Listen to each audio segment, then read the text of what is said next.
দাও ঘুরিয়ে দাও শিবিরের কালো হাত জামাত শিবিরের কালো হাত ভেঙে দাও ঘুরিয়ে দাও। জামাত শিবিরের সন্ত্রাসী যে আচরণ, রক্কাটা আচরণ তারা পুনরায় ফিরিয়ে নিয়ে এসেছে।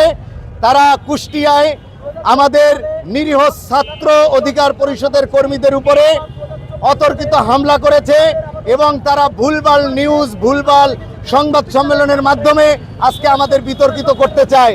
আর তারা বিপি নুরুল হক নূর ভাইয়ের দলকে বিতর্কিত করতে চায়, কিন্তু তাদেরকে হুঁশিয়ারি দিয়ে বলতে চাই, বিপি নুরুল হক নূর না হলে জুলাই গণ অভ্যুত্থান হতো না।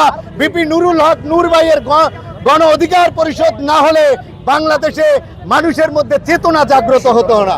তাহলে আমরা কিভাবে আজকে এই যারা গুপ্ত ছিল, যারা আওয়ামী লীগের পাশেতে টিকে ছিল, যারা ভার্সিটিতে ছাত্রলীগ, যুবলীগ এবং অন্যান্য জায়গায় আওয়ামী লীগের ছায়াতলে এতদিন গুপ্ত ছিল, তারা রাজপথে বেরিয়ে আবার পাকাটা রক্কাটা শুরু করেছে।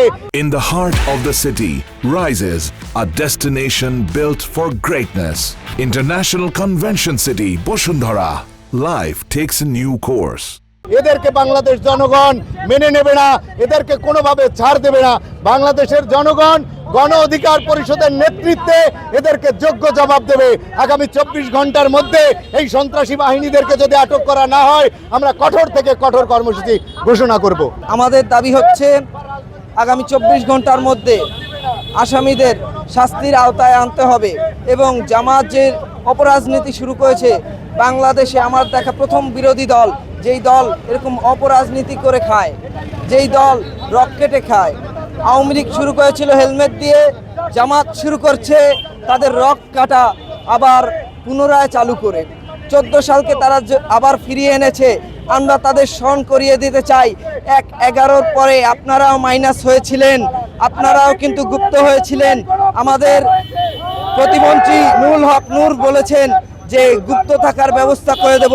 আমরাও বলতে চাই, বরিশালে যেটুকু কার্যক্রম করছেন, বরিশালে আসেন, পা রাখেন আমির হামজা, আবারও পুনরায় গুপ্ত থাকার ব্যবস্থা করে দেব।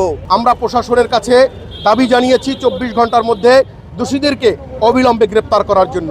24 ঘন্টার পর মধ্যে যদি তাদেরকে গ্রেপ্তার করা না হয়, তাহলে আমরা এর চাইতে কঠোর কর্মসূচি দিতে বাধ্য হব। এটাই প্রশাসনের কাছে আমাদের বার্তা। আর আমরা আশা করি জামাতও তাদের সাংগঠনিকভাবে দোষীদেরকে চিহ্নিত করে তারা প্রমাণ করবে যে তারা সন্ত্রাসীদের সংগঠন নয়। আমরা দেখেছি তারা তাদের সেই 14 সালের পুরনো রীতিকে ফিরিয়ে এনেছে।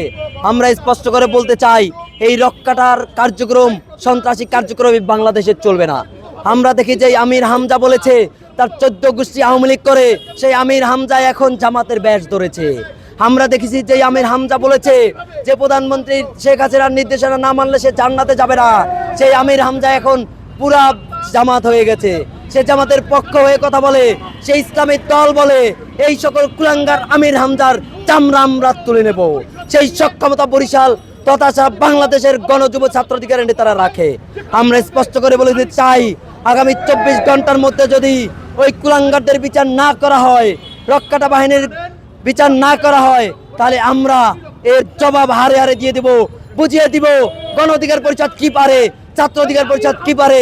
ছাত্র অধিকার পরিষদ দেখিয়েছে বিগত 6-7 বছরে কি পারে। তারা এই আওয়ামী সরকারকে হটাতে পারেছে। এই জামাত তাদের কাছে কিচ্ছু না। জামাতের স্থান হবে ঠিক আওয়ামী লীগের যেরকম ভারতে হয়েছে, জামাত শিবিরের স্থান ঠিক এই পাকিস্তানে হবে, পাকিস্তানের করাচিতে হবে ইনশাআল্লাহ।